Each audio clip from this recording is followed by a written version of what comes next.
Bago tayo magtapos, simula ngayong Miyerkules Santo, pansamantalang ititigil ang operasyon ng DZRH simula mamayang alas 11 ng gabi bago maghating gabi ng Huwebes Santo, upang magbigay daan ng pagninilay ngayong Semana Santa, at ito ay matatagal hanggang Sabado de Gloria.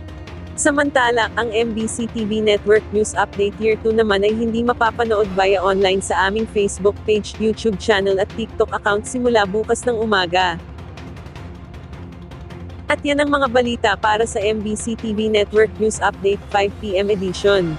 Magkita-kita tayo muli sa Linggo ng Pagkabuhay, simula alas 9 ng umaga, hanggang alas 5 ng hapon.